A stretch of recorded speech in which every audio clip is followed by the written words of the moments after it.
Praise the lord. మీరందరూ బాగున్నారా? ఈరోజు దేవుడిచ్చిన వాగ్దానము యెషయా గ్రంథము 54వ అధ్యాయము 17వ వచనము.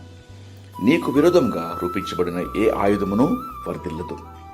ప్రియమైన దేవుని బిడ్డలారా, మన విశ్వాస యాత్రలో అనేక పోరాటములు పోరాడుచున్నాము. ఇంకా ఎన్నో పోరాడవలసి ఉన్నది. ఏలయనగా మనం పోరాడున్నది శరీరులతో కాదు, కానీ అపవాది మరియు వాని అనుచరులతో పోరాడుచున్నాము. కాబట్టి జీవం గల వాక్యం అనే ఖడ్గమును మన జీవితాల్లో నింపుకొని ప్రార్థనలో మోకాళ్ళపై పోరాడవలసి ఉన్నది.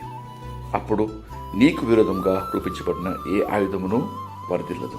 అపవాది గర్జించు సింహం వల్లే నీ పైకి వచ్చినను, ఎట్టి శ్రమ అయినా, ఎట్టి నింద అయినా, కష్టములైనను, మనుషుల వలన దుఃఖము, కన్నీరు, అవమానం వచ్చినను ఏదియో నీకు ఏ హాని చేయలేదు.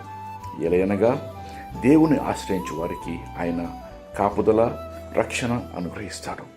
ఈ వాగ్దానము నేడు నీ జీవితంలో దేవుడు నెరవేర్చునుగాక. ఆమేన్.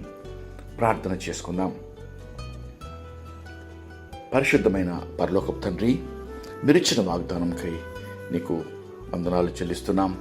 ప్రార్థనలో ఏకీవించిన నీ కుమారుడు, నీ కుమార్తెను దీవించండి. నేడు ఈ వాగ్దానం వారి జీవితంలో మీరు నెరవేర్చమని వేడుకుంటున్నాం.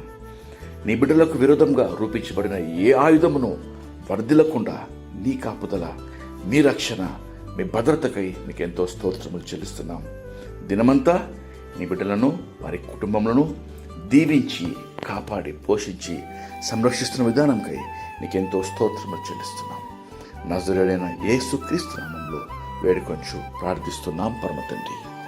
ఆమేన్. దేవుడు మిమ్మను దీవించునుగాక.